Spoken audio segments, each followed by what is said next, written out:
बोलिए नारायण भगवान की जय। बोलिए मेरे बांके बिहारी लाल की जय।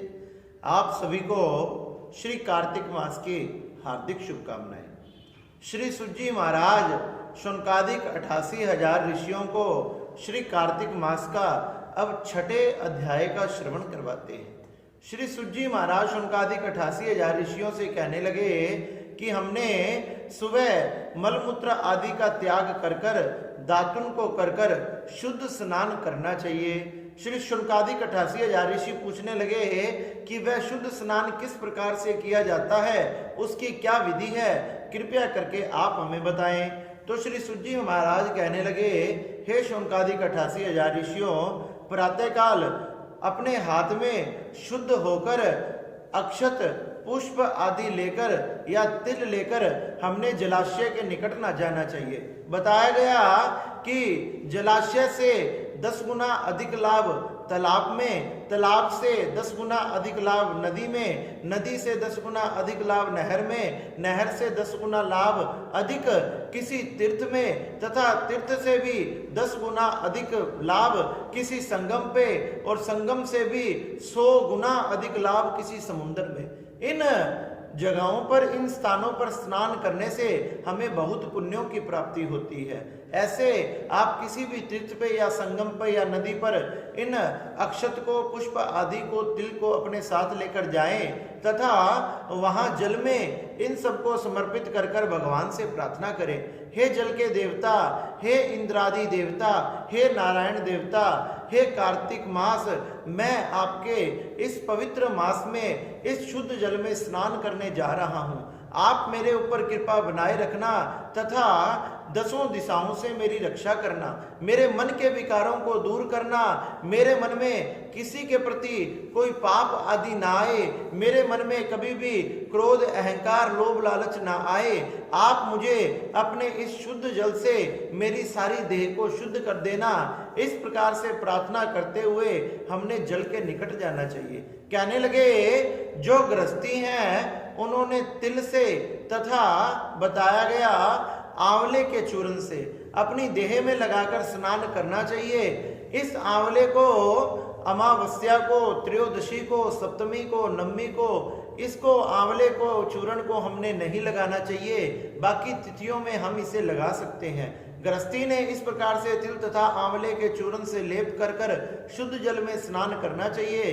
तथा बताया गया, विधवा व जति तुलसी के जड़ की मिट्टी को लेकर अपने शरीर पर लगाएं और स्नान करना चाहिए। इस प्रकार से इन वस्तुओं को अपने साथ लेकर जलाशय के देवता से प्रार्थना कर कर तथा जल में उतरने के बाद नाभि तक उसमें खड़े हो जाना चाहिए, और नाभि तक खड़े हो जाने के बाद फिर से भगवान से प्रार्थना करनी चाहिए कि हे नारायण भगवान, हे शंकर भगवान, हे ब्रह्म देवता, हे इंद्रादि देवता, वरुण देवता, जल देवता, अग्नि देवता, 10 दिशाओं के देवता, सभी देवता मेरे ऊपर कृपा करें, मुझे अपने कृपा से, अपने आशीर्वाद से पवित्र करें।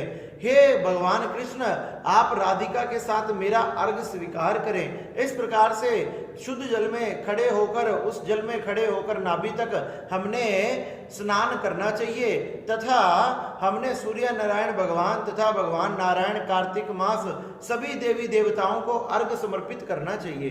बताया गया, इस प्रकार से भगवान से प्रार्थना करें कि हे भगवान कृष्ण, हे भगवान नारायण, आप राधिका के साथ मेरे अर्घ को स्वीकार करें। इस प्रकार से जो व्यक्ति स्नान करता है, भगवान उस पर विशेष कृपा करते हैं। कहने लगे, जब आप किसी भी जलाशय या नदी में खड़े होते हैं या स्नान कर रहे होते हैं तो आप सभी के चरणों में प्रार्थना करें, हे नारायण आप मुझे पवित्र करें, हे शंकर भगवान, हे ब्रह्म देवता मुझे पवित्र करें, हे इंद्रादि अग्नि देवता सभी देवता मुझे पवित्र करें, हे हिमालय पर्वत राज आदि सभी पर्वत मुझे पवित्र करें, हे गंगा यमुना सरस्वती गोदावरी कृष्णा महानदियां सभी मुझे पवित्र करें, हे अदिति माँ सभी नारियां मुझे पवित्र करें, सभी संत महात्मा मुझे पवित्र करें, सप्त ऋषि मुझे पवित्र करें। इस प्रकार से हमने सबके चरणों में प्रार्थना करनी चाहिए कि सब अपना आशीर्वाद तथा कृपा बनाए रखें और हमारी इस देह को पवित्र कर दें। श्री सुत जी महाराज कहने लगे,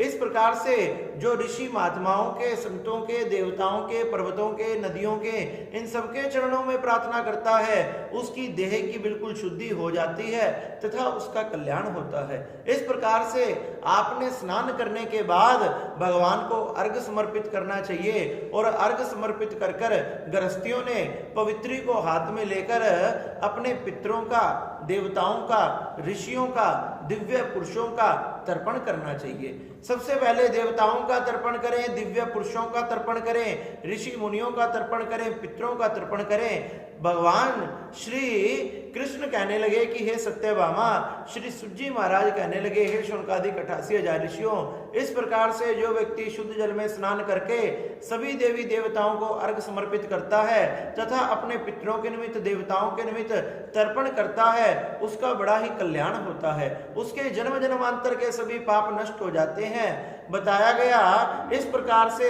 स्नान आदि कर कर विधिवत भगवान का पूजन करना चाहिए। कार्तिक मास में विशेषकर तुलसी का पूजन अवश्य करना चाहिए, क्योंकि तुलसी की पूजा किए बिना कार्तिक मास का फल हमें प्राप्त नहीं हो पाता। प्राचीन काल में, पुराने समय में देवताओं के द्वारा ही तुलसी माँ प्रकट हुई थी, इसलिए इस कार्तिक मास में विशेषकर हमने तुलसी का पूजन करना चाहिए। उसकी मृतिका से अपने मस्तक पर तिलक लगाना चाहिए तथा प्रसाद ग्रहण करना चाहिए। बताया गया ब्राह्मणों का पूजन करना चाहिए। ब्राह्मणों के दाएं पैर में तीर्थ तथा उनके मुख में सभी वेद विराजमान हैं, दाएं पैर में तीर्थ विराजमान है, उनका कभी भी विरोध नहीं करना चाहिए, ना उनका कभी अपमान करना चाहिए। उनकी कृपा तथा आशीर्वाद हमें प्राप्त करते रहना चाहिए। उनके मुख में वेद है, भगवान नारायण सभी देवता उनके रोम रोम में बसते हैं, इसलिए चलता हुआ ब्राह्मण, चलता फिरता ब्राह्मण साक्षात भगवान नारायण के समान होता है। ऐसे ब्राह्मणों की, गुरुजनों की, साधु संतों की, महात्माओं की हमने पूजा सत्कार आदि करना चाहिए। उनका कभी भी विरोध तथा अपमान नहीं करना चाहिए। इनका अपमान आदि करने से हमें ब्रह्मत्या आदि पाप लगते हैं, इसलिए हमने इनका पूजन करना चाहिए। श्री सुत जी महाराज शौनकादिक 88,000 ऋषियों से कहने लगे, इस प्रकार स्नान कर कर, पूजा कर कर भगवान नारायण के और सभी देवी देवताओं के चरणों में प्रार्थना करनी चाहिए कि हे सभी देवी देवताओं, हे नारायण, हे कार्तिक मास, मैंने जो शुद्ध जल से स्नान किया, मैंने जो पूजा की, मैंने जो अर्घ प्रदान किया, अनेक प्रकार से आपका भजन किया, उपवास किया, व्रत किया, इन सबको आप अपने चरणों में स्वीकार करो तथा मेरे ऊपर कृपा करो, मुझे शुद्ध करो, मेरी बुद्धि को शुद्ध करो तथा मेरे पूरे परिवार के ऊपर अपनी कृपा बनाए रखो। सभी प्रकार के संकटों से, कष्टों से, दुखों से मेरी रक्षा करो तथा अपना मंगल आशीर्वाद मुझे प्रदान करो। श्री सुत जी महाराज कहने लगे, हे शौनकादिक 88,000 ऋषियों, इस प्रकार से विधि से जो व्यक्ति स्नान करता है, भगवान के चरणों में प्रार्थना करता है, भगवान के चरणों में प्रार्थना करने के बाद उसके जन्म जन्मांतर के पाप नष्ट हो जाते हैं तथा समस्त सुखों को भोगता हुआ अंततः वैकुंठ धाम को प्राप्त होता है। इस प्रकार से श्री सुत जी महाराज ने शौनकादिक 88,000 ऋषियों को ये कार्तिक मास का बड़ा ही सुंदर छठा अध्याय सुनाया और शौनकादिक ऋषि ये सुनकर बड़े प्रसन्न हो गए। बोलिए नारायण भगवान की जय, बोलिए मेरे बांके बिहारी लाल की।